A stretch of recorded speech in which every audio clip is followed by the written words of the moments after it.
Bienvenue pour cette nouvelle vidéo consacrée à Logo. Aujourd'hui, commande d'un moteur pas à pas.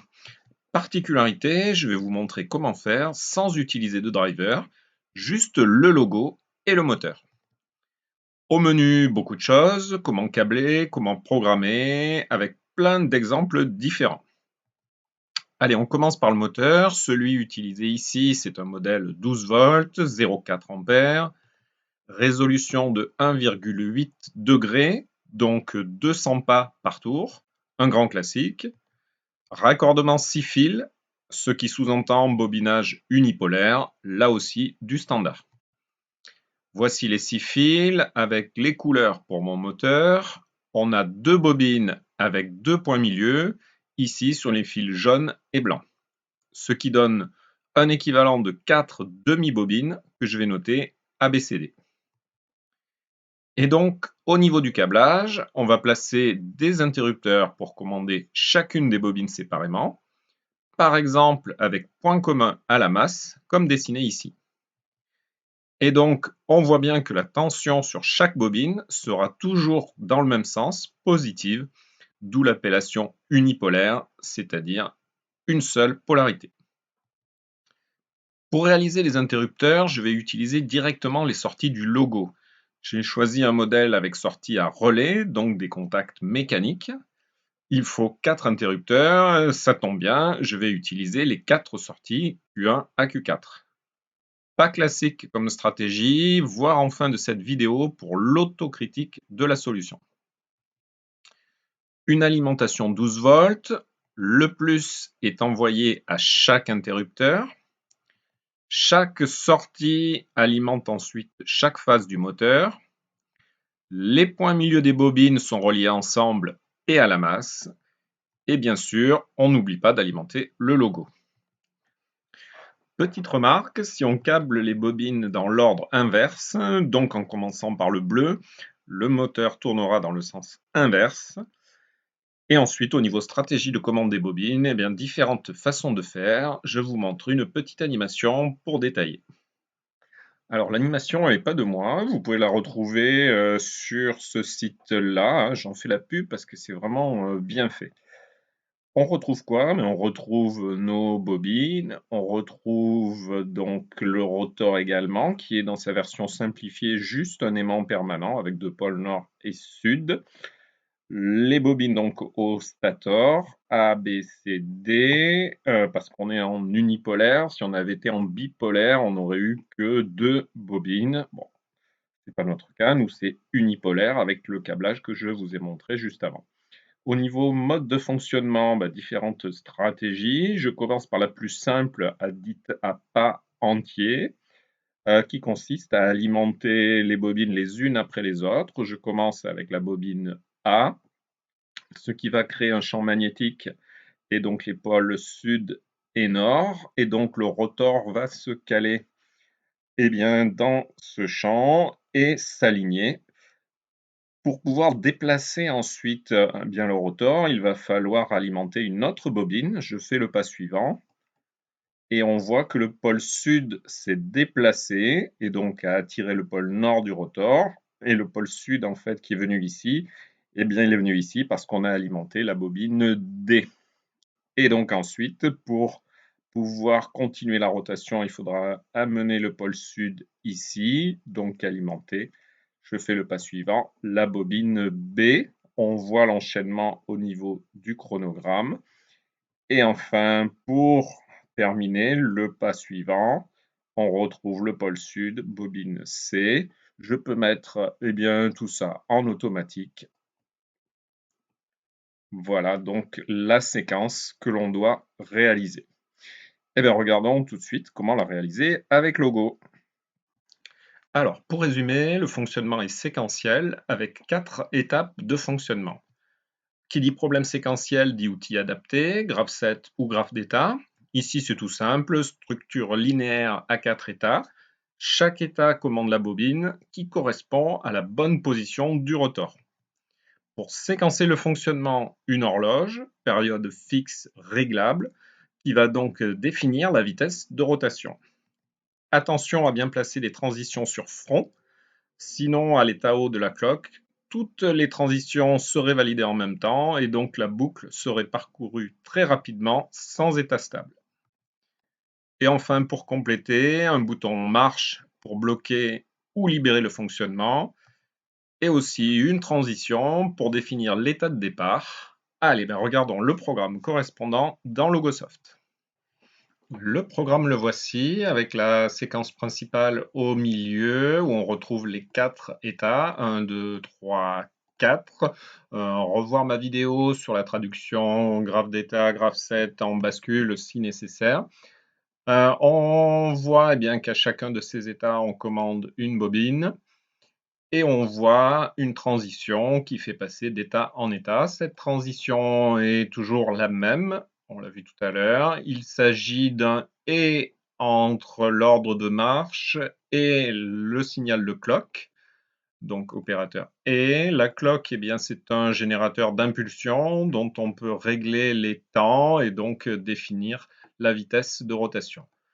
Important, le front montant, j'en ai parlé tout à l'heure. Également, le memento de démarrage, eh bien, pour que la séquence soit initialisée au démarrage à l'état 1. Et enfin, un petit affichage tout simple où on va voir l'état des sorties et des bobines sur l'écran du logo. Allez, petite simulation. Voilà, donc état de départ, on est à l'état 1. Je vais mettre l'écran, donc on est bobine A. Ensuite, eh bien, je peux donner l'ordre de marche. La séquence donc, se déroule 1, 2, 3, 4 et l'enchaînement correspondant sur les bobines. Je peux bloquer le fonctionnement à n'importe quel moment et très important, grâce à cette structure, eh bien, je peux repartir exactement de l'endroit où j'étais sans faire de saut de pas. Donc en termes de positionnement, ça sera très précis. Tiens, je vais mettre l'animation pour qu'on voit le moteur en même temps. Voici donc bien l'animation où l'on voit bien, la séquence se dérouler en même temps bien que le logo. Alors ça, c'est de la simulation, hein. On va tout de suite regarder, voir le vrai moteur pour voir réellement comment ça se passe. Voici donc mon logo avec mes sorties, le point commun au plus, l'alimentation des 4 bobines, les points communs reliés à la masse.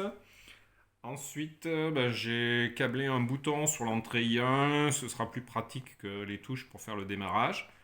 Au niveau de l'alimentation, 12 volts continu, une consommation de 0,4 ampères et un peu plus, qui correspond en fait bien, à l'alimentation d'une bobine. On voit qu'à l'état initial, on n'en a qu'une. Et plus un petit quelque chose pour l'alimentation propre du logo. On va regarder la séquence, je vais faire on et on voit donc la rotation du moteur et chacune des bobines alimentées. Et on voit que la consommation reste bien, à 0,4 et quelques, normal, car on a à chaque instant qu'une seule bobine alimentée. Alors, vous aurez sûrement remarqué qu'avec la petite animation en simulation, le rotor faisait un tour pour 4 pas. Et en utilisant la même logique de commande sur mon moteur, il faut 200 pas pour faire un tour. Alors, comment expliquer cette différence? Eh bien, tout simplement, la représentation avec l'animation permet de bien comprendre le fonctionnement, mais dans la réalité, notre moteur a une constitution un petit peu plus complexe, notamment au niveau du rotor.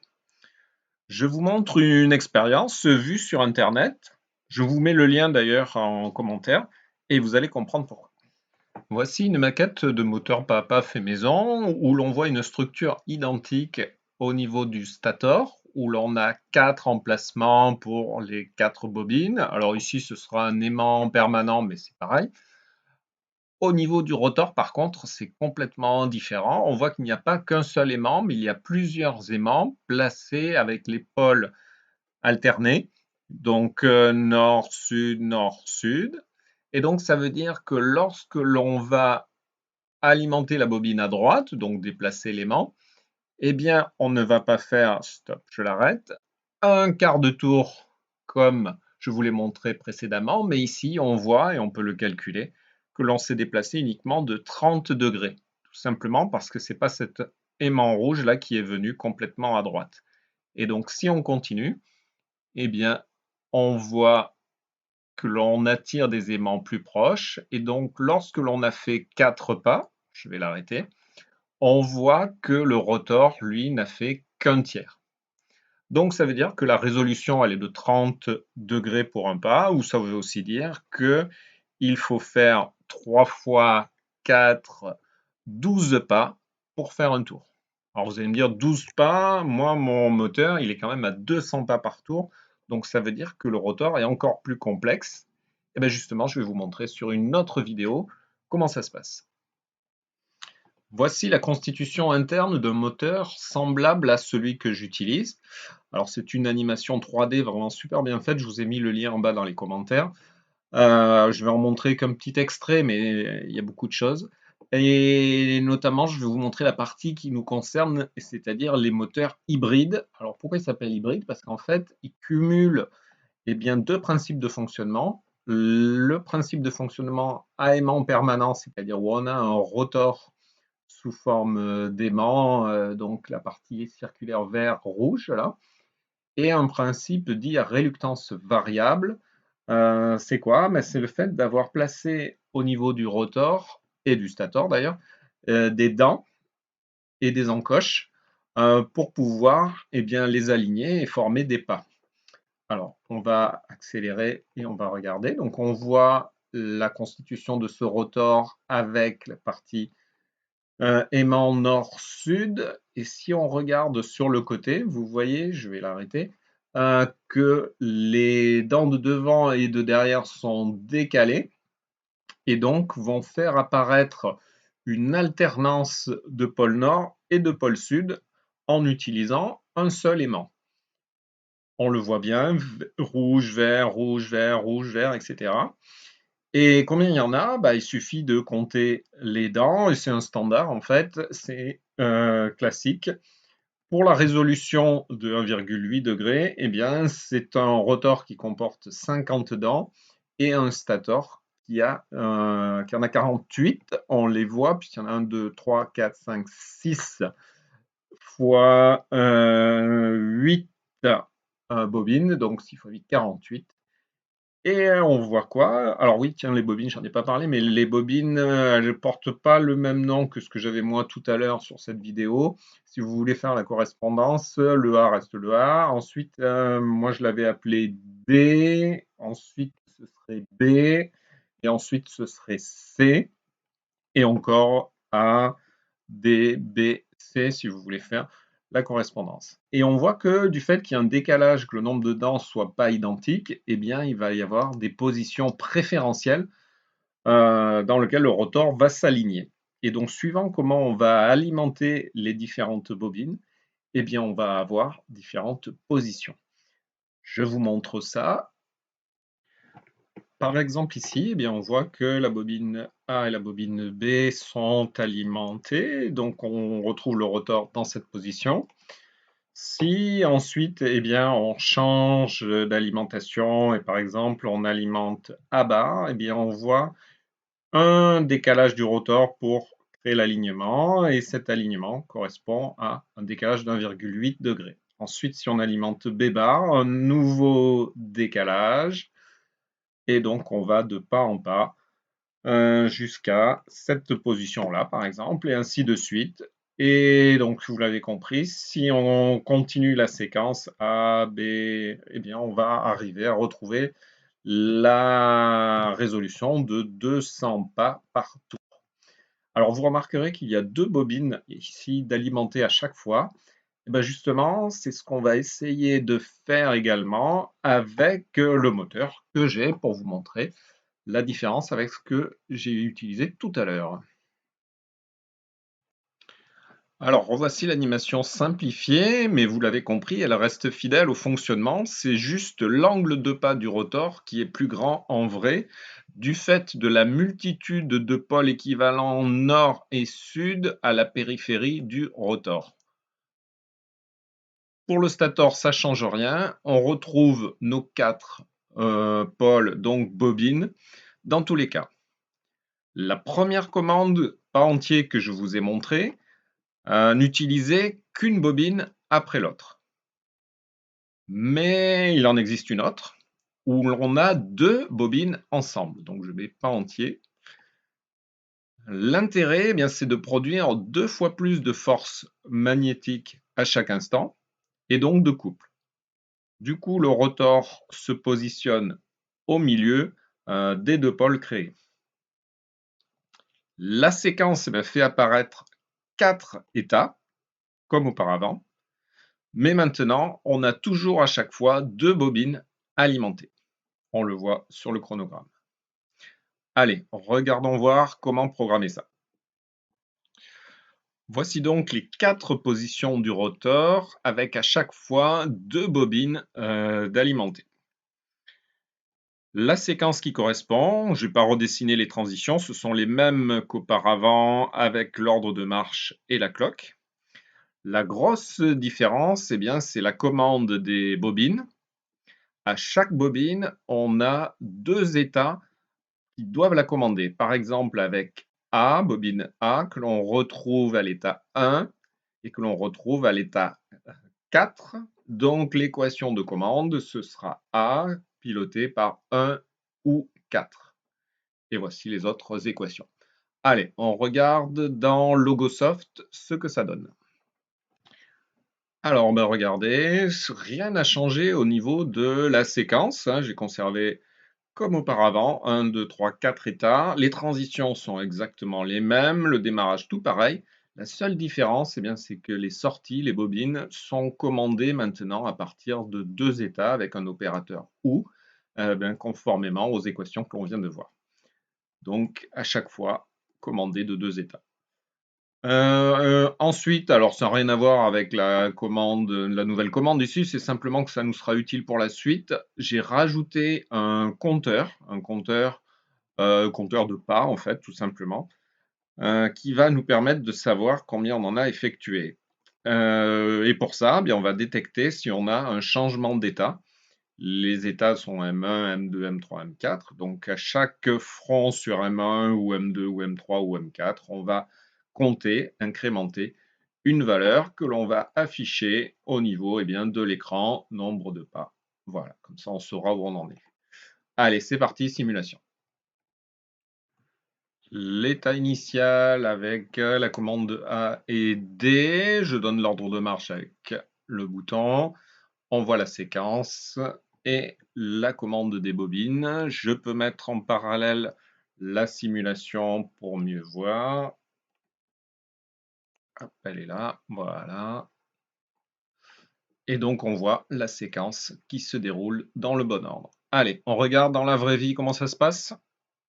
À l'état initial, on voit 2 bobines d'alimenter, A et D, et donc du coup la consommation a doublé par rapport au montage précédent. On a maintenant 0,8 ampères.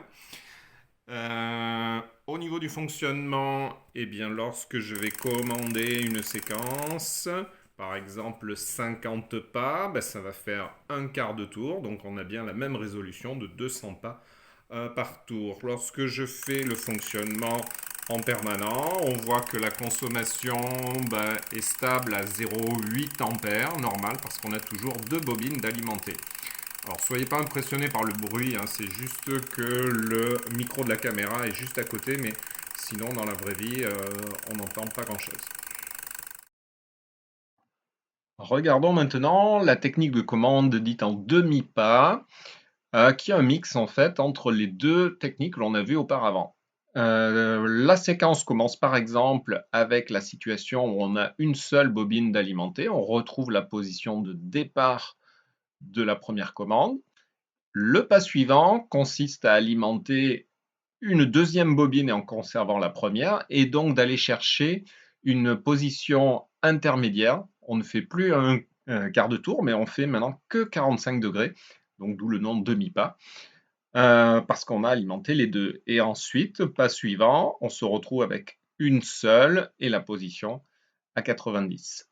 Et donc, si je fais en automatique, on voit qu'il faut effectuer non plus 4 pas pour faire un tour, mais 8. La séquence comporte 8 états. L'avantage, c'est qu'on a une résolution plus fine, puisqu'on a doublé le nombre de positions. L'inconvénient, c'est que le couple n'est pas constant, parce que des fois, on a une seule bobine, et des fois, on en a deux. Voilà, allez, on regarde comment le programmer. 8 positions différentes, comme on l'a vu, donc une séquence avec 8 états, et ensuite, on en déduit les équations des sorties. Dans Logosoft, on retrouve une séquence alors qui ne fait pas que 4 étapes comme tout à l'heure, mais maintenant qui en fait 8. On voit, si on se déplace, que j'ai créé des nouveaux états, 5, 6, 7. Alors j'ai appelé 9 celui-là parce que M8 est déjà pris par le memento de cadence, mais en tout, ça fait bien 8 états. J'ai rajouté les 4 transitions qui sont les mêmes que les précédentes, à savoir, il faut clock et marche pour que ça fonctionne. Au niveau des sorties, on a simplement un terme en plus à rajouter dans l'équation pour chacune des sorties. Allez, c'est parti, démo. Je mets l'affichage.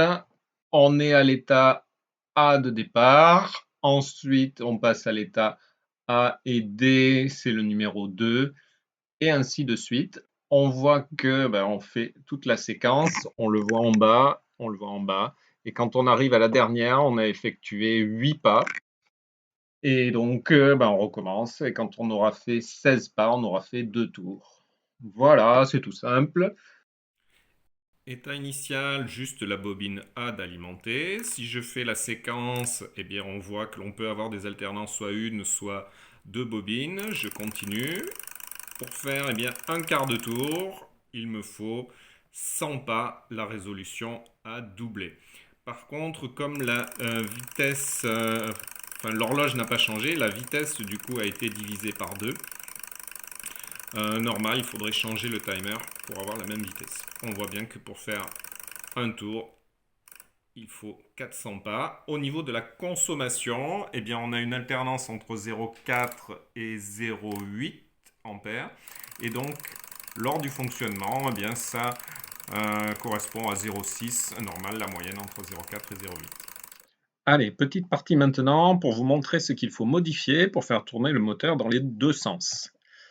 Je suis reparti de la commande en pas entiers simple et j'ai rajouté une condition dans les transitions, le AV, qui doit être vrai pour réaliser la séquence dans l'ordre normal. On remarquera que pour faire tourner le moteur dans l'autre sens, il faut parcourir tout bêtement la séquence en sens inverse.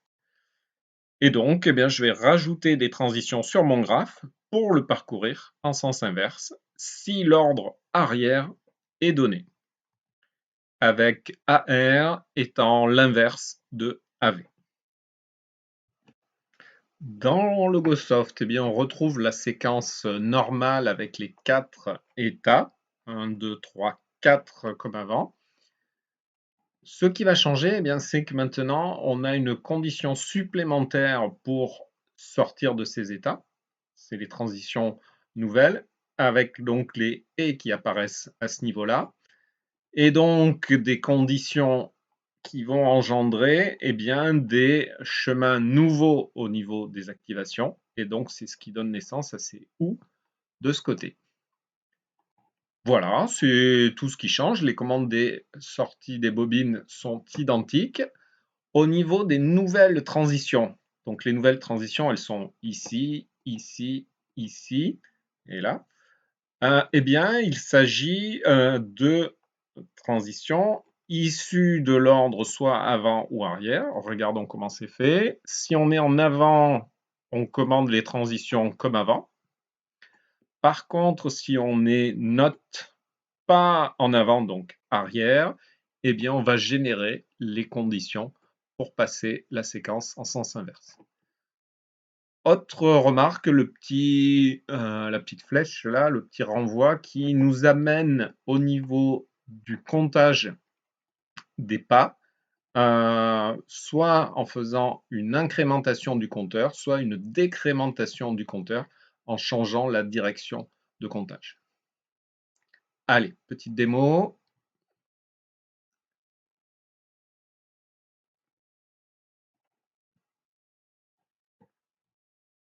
À l'état initial, on est à l'état 1, donc on. Si je parcours en sens normal, eh bien, on retrouve la séquence classique. La position, le nombre de pas là, qui s'incrémente au fur et à mesure que l'on parcourt. Si maintenant je change le sens, eh bien, on parcourt la séquence en sens inverse et la position se décrémente. On remarquera que quand je change le sens, on part bien sûr de l'état où on était avant et il n'y a pas de saut de pas grâce à cette stratégie. C'est souvent un problème quand on essaye de faire une inversion de sens sur un moteur pas à pas. Donc là, au moins, c'est obligatoirement le dernier pas, la dernière position qui est prise en considération. Allez, juste pour le plaisir, un petit programme maintenant pour que le rotor du moteur se place là où on a envie. Alors pour plus de réalisme, utilisation d'une entrée analogique câblée avec un potentiomètre. L'idée générale, c'est que le rotor suive la position du potentiomètre. Schéma avec une résistance de butée pour obtenir une tension réglable entre 0 et environ 10 volts sur l'entrée ANA du logo. Au niveau du programme, pas grand chose à rajouter en fait. Bien sûr, l'entrée analogique, AI1. Ensuite, une mise à l'échelle. Pourquoi? Parce que c'est un capteur 0,10 volts, donc ça fournit 0 à 1000. Et moi, je vais le faire entre 0 et 200, comme 200 pas par tour. Et donc, pour ça, je vais mettre un gain de 0,2. Ensuite, eh bien, je vais récupérer. Alors, ça, c'est juste pour récupérer, il n'y a aucune opération qui est faite. La valeur de la position, c'est-à-dire celle issue du compteur. Et je vais comparer, donc comparaison toute simple, hein, j'ai rien changé, paramètre par défaut. Si c'est supérieur ou si c'est inférieur, on voit qu'ils sont câblés en sens inverse, eh bien, je vais donner l'ordre de marche. Et suivant si c'est supérieur ou inférieur, on fait avant ou arrière.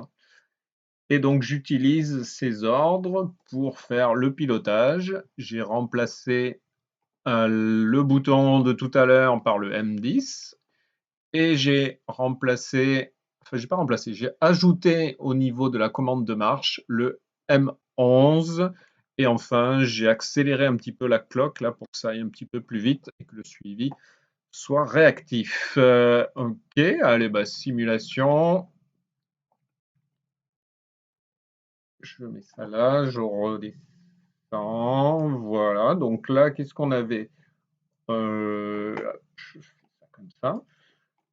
On a une position par exemple de 55, une consigne donc de 55. Je vais changer la consigne, je vais mettre n'importe, voilà. Consigne de 132, du coup la position va augmenter. On commande l'ordre de marche en marche avant et donc du coup ça rejoint la position. Si je mets une position plus petite, l'ordre de marche avec la marche arrière et la séquence sur les bobines qui va bien. Quand on arrive au bout, on s'arrête. Allez, on le regarde en vrai. Voici mon potentiomètre qui me permet bien de choisir une consigne et je suis censé avoir la position qui suit cette consigne. Donc dans un sens, si j'augmente, voilà, on voit bien que la position suit, ou dans l'autre, si je diminue, eh bien ça diminue également et ça suit. Allez, pour que ce soit encore plus sympa, je vous propose de voir le fonctionnement avec une petite supervision et le logiciel Logo Web Editor. Je vous l'avais déjà montré dans une vidéo précédente. J'ai repris les différents blocs, les différentes variables, et du coup, je peux accéder grâce au serveur web que je vais remettre à ma petite supervision. Voilà. À l'état initial, je suis à l'état 1. La bobine A est commandée et je peux choisir avec ici le petit curseur la position que je veux. Par exemple, 50 qui correspond à un quart de tour. Donc, on va faire un ordre de marche en avant. Les états sont dans l'ordre donc de la marche avant. Et on s'arrête lorsqu'on a atteint la position désirée. Bien sûr, je peux faire marche arrière. Donc marche arrière, la séquence se déroule différemment. Et bien sûr, je peux revenir à l'état initial. Et voilà, c'est parfait. Allez, autre chose, je profite d'avoir câblé un potentiomètre pour faire varier la vitesse de rotation du moteur. Au niveau du programme, je repars de la séquence simple, structure par entier avec une seule bobine. La seule différence par rapport au premier programme, c'est que la cloque, au lieu d'être fixe, eh bien, elle va être issue de ce que l'on récupère sur l'entrée analogique, donc mon potentiomètre. Un gain de 0,5 pour faire moitié-moitié entre l'état haut et l'état bas. Sinon, la durée totale, donc réglable entre 0 et 1000 du fait de l'entrée analogique, correspondra à 1000 millisecondes, donc 1 seconde pour la durée maxi entre deux pas. Durée que je vais afficher également au niveau de l'écran. Je me connecte.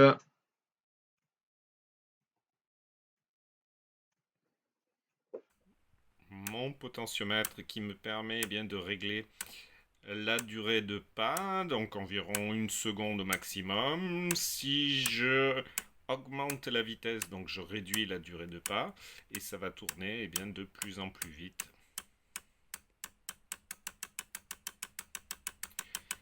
Bien sûr, comme j'ai un automate avec des sorties à relais, bien on entend la commutation de ces relais et ça va donc avoir un impact sur la vitesse maximale. Vous voyez que je ne peux pas aller au-delà. Et si je suis à la limite, ça fait n'importe quoi. Donc voilà, sorti un relais qui pose ce problème de vitesse, mais pas que, je vous montre par la suite. Allez, pour terminer, je voulais vous parler du problème que pose le câblage en direct comme je l'ai proposé. Pour comprendre ce qui se passe, regardons le schéma. Identique pour chaque phase, je n'en dessine qu'une. L'alimentation E égale 12 volts, ensuite le contact de sortie du logo, en série avec la phase du moteur, un circuit RL. Dans notre cas, R égale 30 ohms et L égale 30 mA selon la doc du fabricant. Avant d'alimenter la bobine, le contact est ouvert, le moteur ne reçoit donc aucun courant ni tension. I et V sont à 0. Quand le contact se ferme, la bobine est alimentée en 12 volts. Un premier problème lié au contact mécanique, c'est l'apparition de rebonds. La fermeture n'est pas franche, une ou plusieurs réouvertures peuvent se produire. Pensez à une balle de tennis qu'on laisse tomber, elle ne s'immobilise pas au sol instantanément. Pour les petits relais, ce phénomène est de l'ordre de 100 microsecondes, donc pas critique dans notre cas. Une fois le contact fermé, la bobine est alimentée en 12 volts continu, le courant s'établit selon une loi exponentielle. Revoir des cours sur les circuits RL si besoin. Dans notre cas, la constante de temps tau vaut 1 milliseconde, donc il faut environ 3 millisecondes pour que le courant s'établisse. Une fois le courant établi, il est constant, donc le terme lié à l'inductance LDI sur dt est nul, on peut calculer le courant. Simplement en faisant E sur R, donc 0,4 ampères. On retrouve la valeur nominale donnée dans la documentation du moteur. Et ensuite, le cycle va nous amener à couper l'alimentation. Et c'est là où ça pose problème. La variation brutale du courant pendant un temps dt tout petit va engendrer un terme LDI sur dt très grand. Et donc une surtension importante, négative, qui risque de détériorer les contacts du logo. En fait, ce phénomène est un grand classique qui se produit à chaque fois que l'on essaye d'ouvrir n'importe quel circuit inductif. Allez, juste pour le fun, regardons l'ouverture de circuit haute tension. Ici, une manœuvre d'ouverture sur une ligne triphasée où on voit bien la création d'arcs électriques au niveau de l'ouverture. Pareil ici, c'est vraiment lors de la coupure que tout se passe. Les arcs qui peuvent être de grande taille, suivant si la tension est importante, bien sûr. Bon, alors pas de panique, avec notre petit moteur pas à pas, il n'y a aucun risque, mais regardons quand même sur la documentation du logo pour voir quelle est l'aptitude des contacts à ouvrir le circuit. c'est ce que l'on appelle le pouvoir de coupure. Pour nous ici, courant de 10 ampères en permanent et même 30 ampères en fugitif. Pour la tension 240 volts admissible, eh bien, est-ce que c'est suffisant dans notre cas? En régime permanent, on a 12 volts, donc aucun problème. Mais lors de la coupure, quelle surtension peut-il y avoir? Eh bien, allez, rien de tel qu'une petite expérience pour voir le phénomène. Voici donc la tension aux bornes d'une bobine. Alors on voit quand elle est alimentée, ensuite non, donc on voit bien les 4 phases, 1, 2, 3, 4.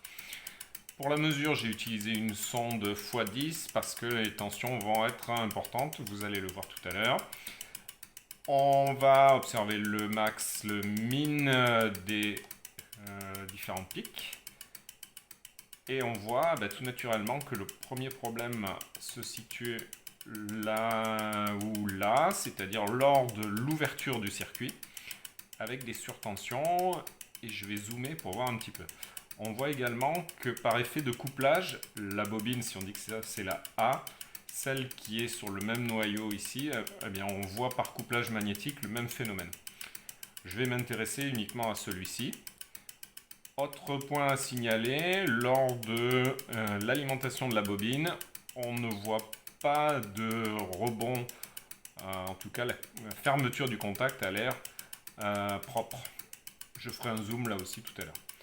Allez, je zoome sur une coupure pour voir ce qui se passe.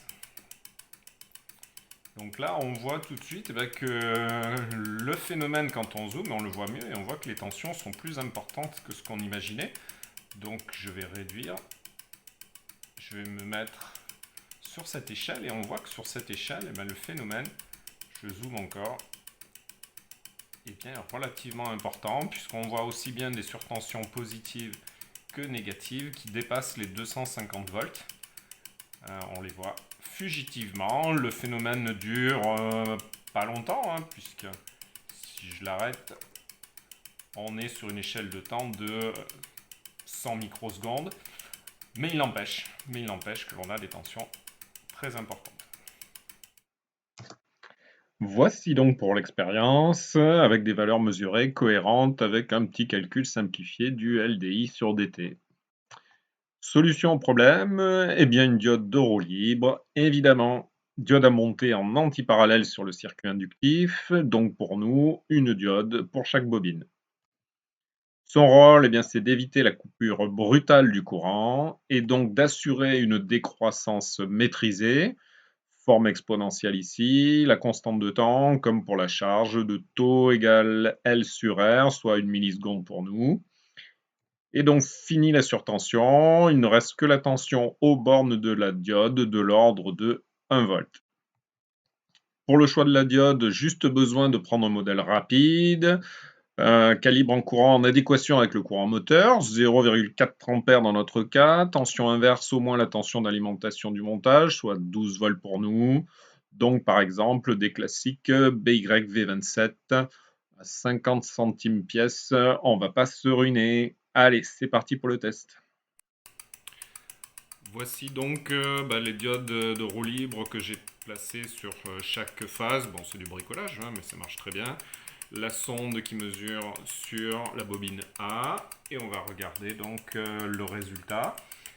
On voit que l'alimentation est nickel, elle est propre. La coupure, elle aussi, est propre. Je vais même zoomer pour voir un petit peu ce qui se passe. On zoome, on zoome, on zoome. Et on voit sur la même échelle que tout à l'heure que la tension max 12, normal, c'est l'alimentation de la bobine. Moins 1 volt, c'est normal, c'est la tension inverse de la diode de roue libre. On voit que sa conduction, elle dure environ 3 millisecondes et un peu plus. C'est ce qu'on avait vu avec la constante de temps de tout à l'heure. Et si je synchronise de l'autre côté, je peux voir au niveau de l'établissement de la tension, je vais l'arrêter, que l'on a un seul rebond, donc pas significatif. En conclusion, eh ben, la commande en direct, ça peut suffire pour des applications simples, mais son intérêt est surtout pédagogique. Si on veut des performances professionnelles, il faut utiliser un circuit de commande intermédiaire appelé driver. Les interrupteurs ne sont alors plus mécaniques mais électroniques, ce qui permet plein de fonctionnalités supplémentaires, des sécurités, des commandes plus complexes, notamment la réalisation de micro-pas et plein d'autres choses. Allez, à bientôt pour une nouvelle vidéo, peut-être avec un driver, sait-on jamais.